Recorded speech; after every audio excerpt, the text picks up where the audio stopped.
스포츠에서 각성은 중요한 의미를 가지고 있어요. 각성. 우리가 흔히 그 각성하고 불안 이 두 가지를 일반적으로는 같이 써요. 근데 이제 스포츠에서는 엄밀히 이제 따지고 들어가면 각성과 불안을 구분을 해야 돼요. 엄밀히 따지면 구분을 해야 함에도 불구하고 또 일반적으로는 스포츠에서도 각성과 불안을 같이 사용하기도 합니다.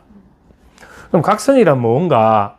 각성은 완전한 이완 상태에서 극도의 흥분 상태, 그 어느 지점에 있는 그걸 우리는 각성이라고 해요.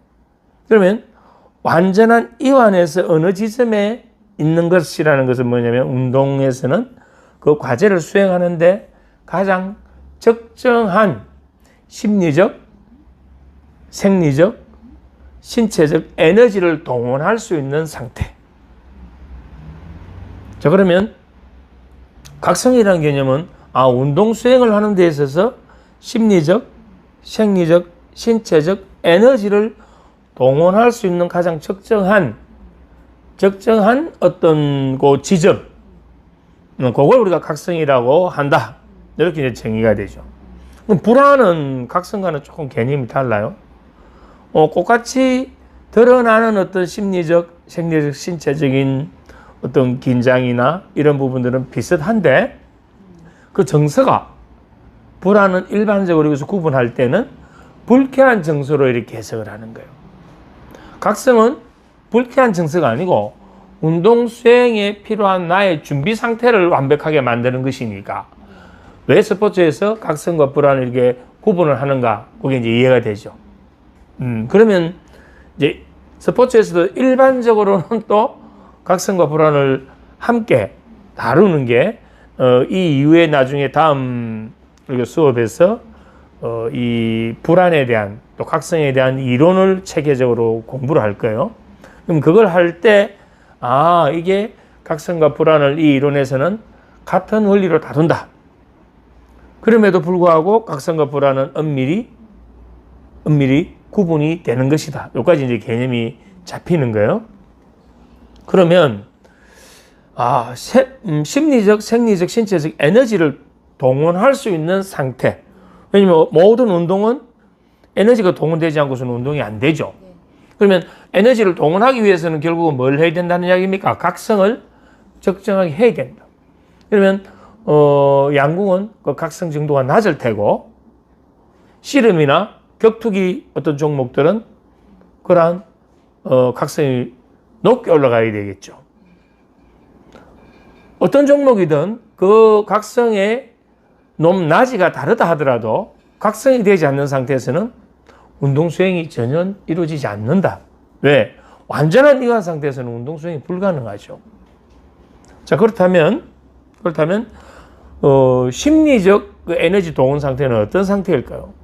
바로 우리의 주위에 초점이 일치되고 내 모든 어떤 생각, 어떤 정서 이런 부분들이 운동 수행에 가장 적합한 상태를 유지하는 그러한 에너지 동원 상태를 심리적인 에너지 동원 상태로 보는 거예요. 자, 각성은 아까 제가 세 가지로 이야기했거든요. 심리적, 생리적, 신체적으로 에너지가 동원된 상태라고 한다면 이 세 가지는 함께 동원되는 거예요. 그런데 이걸 하나하나씩 이제 우리가 풀어보면 좀 전에 심리적 에너지 동원 상태는 그렇다면 생리적 에너지 동원 상태는 무엇인가? 운동 수행을 하기 위해서는 생리적으로 심박수를 빠르게 해야 돼요. 심장이 빨리 뛰어야만 운동을 수행할 수 있으니까. 그러려면 호흡이 빨라야 되고 혈압이 상승이 돼야 되고 하는 이러한 생리적인 어떤 각성, 그걸로 인해서 에너지가 동원된 상태. 그러면 이 상태에서 우리는 생리적으로 분비되는 화학 물질, 호르몬도 바뀌겠죠.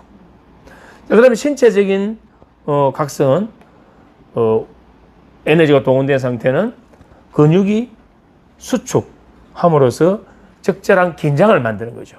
내가 이 주먹을 펼칠 때 느슨한 완전한 이완 상태는 주먹을 들 수도 없어요. 움직일 수가 없죠. 내가 이 주먹에 힘을 내기 위해서는 적절하게 뭐 해줘야 되나요? 근육을 수축시켜서 긴장을 해야만이 이 운동 수행이 일어날 수 있기 때문에 그러면 각성이라는 것은 좀 전에 말씀드린 대로 심리적, 생리적, 신체적으로 에너지가 동원될 수 있는 그 상태니까 그러면 어떤 운동은 이 동원된 상태가 좀 과하게 올라가야 된다면 이거는 높은 각성 수준이 필요한 거고 또 어떤 운동은 낮은 각성 수준이 필요할 거고 또 선수의 성격 유형에 따라서도 어떤 선수는 좀 높은 각성 수준에서 에너지 동원 상태가 돼서 운동 수행이 잘 되는가 하면 또 어떤 선수는 조금 낮을 때 잘 되기도 하고 그건 나중에 또 우리가 불안의 이론에 공부할 때 한 번 더 터치를 할 거예요. 자, 그러면 우리가 운동에서 각성이라는 이야기를 들으면 각성은 운동을 효율적으로 할 수 있는 준비 상태다. 이렇게 이제 정의하면 좀 쉽겠죠.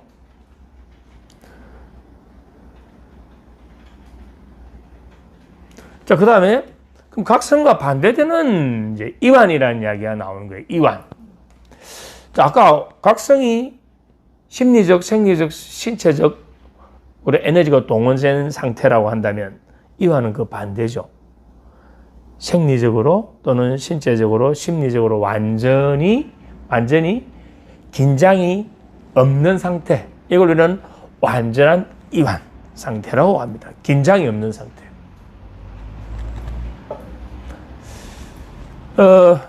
우리가 스포츠에서 대부분 이 각성이 중요하다고 이야기하는데 나중에 실제로 우리가 불안을 컨트롤한다든지 중요한 어떤 큰 경기에서 내 어떤 심리적인 부분을 안정시키기 위해서는 또 평소에 나의 무의식 또는 기저선을 안정적으로 만들기 위해서는 이 이완이라는 게 또 중요한 의미를 가집니다.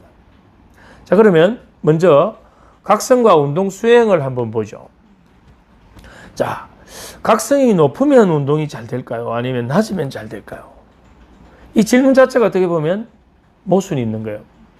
그렇게 절대적으로 기준을 정할 수 있는 것이 아니고 어떤 운동은 각성이 높아야 되고 또 어떤 기술과 동작에 따라서도 각성이 다르게 적용되어 줘야 되고 개인 선수에 따라서도 다르게 적용되어 줘야 된다.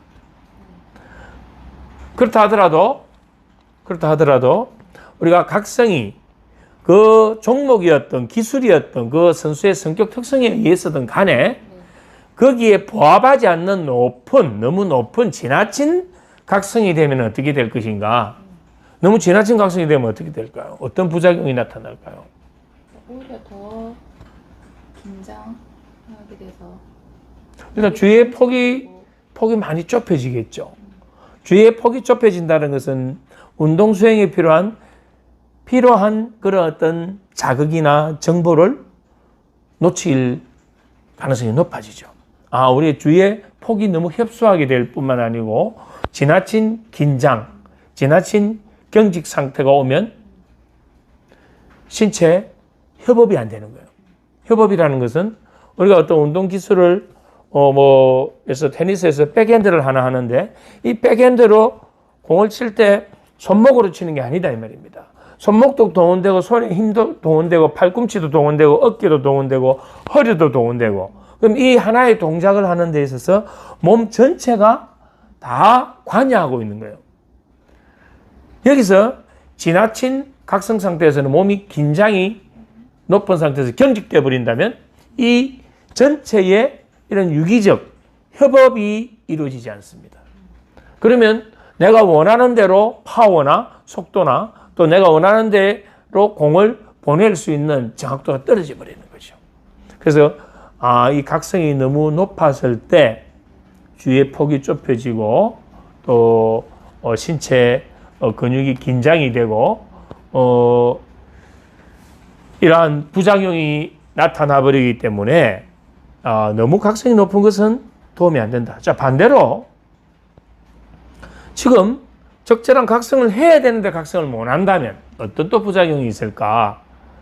그래서 100m 달리기를 할 때 출발선에서 우리는 적절하게 뭘 합니까? 긴장을 시키잖아요. 근데 너무 이완이 되어버리면 어떤 현상이 나타날까? 이 말이에요. 너무 이완이 되어버리면.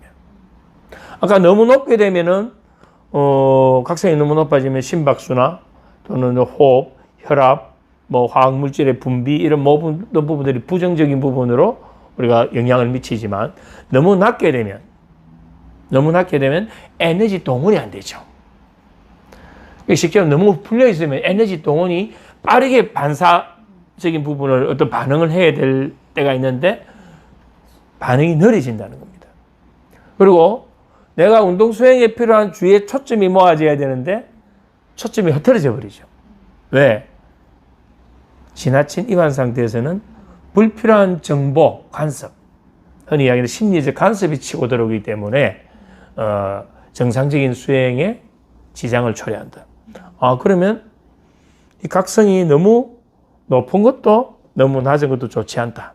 이러한 이제 기본만 여기서는 이해를 하고 나중에 이제 불안 이론에서 이것도 한 번 더 또 터치를 하게 될 거예요. 그 다음에 이제 이완과 운동 수행 관계는 이완도 마찬가지예요. 적절한 그러면 이완이 운동 수행에는 도움이 되고 꼭 같은 이야기겠죠. 그래서 우리는 적절한 이완이 과거에는 무조건 긴장을 하고 무조건 힘을 많이 써야 되는 쪽으로 이렇게 생각했지만 적절한 이완이 필요하다. 왜? 이완해야 될 때 이완을 못 하게 되면 내가 지나친 그 각성 상태에서 에너지를 소진한다. 불필요한 데 에너지를 계속 사용하기 때문에 정작 운동 수행에 필요한 에너지들은 고갈되어 버린다. 그래서 이완은 아주 중요하다. 그렇게 이제 이완도 절대적으로 이게 좋다 나쁘다 기준이 아니고 적절한 이완이 반드시 필요하다.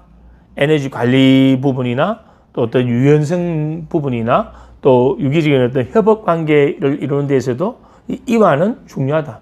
왜? 이완이 유연성과 또 비슷한 개념을 갖고 있거든.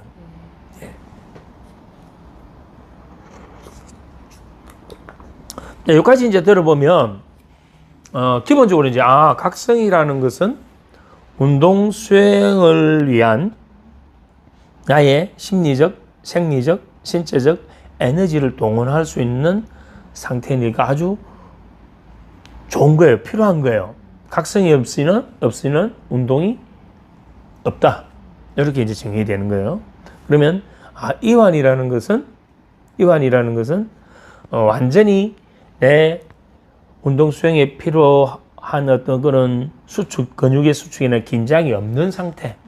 그럼 이건 운동 수행에는 지금 현재 뭔가 도움이 안 되는 것 같지만 내가 정상적인 운동 수행을 하는 데 있어서 이 이완은 반드시 또 긍정적인 기능을 한다. 이렇게 보면 되는 거고. 그럼 불안이라는 것은 각성과 비슷한 어떤 그런 개념이지만 엄밀히 이야기하면 불안은 꼭 같은 이런 근육의 수축이나 긴장, 경직을 가져오지만 또 심리적, 생리적, 신체적 변화를 각성 상태를 일으키지만 이건 불쾌한 정서다. 그런데 이것도 좀 넓은 의미에서는 각성과 불안을 같은 개념으로 본다. 자, 이렇게 되면 이제 정리가 다 됐어요.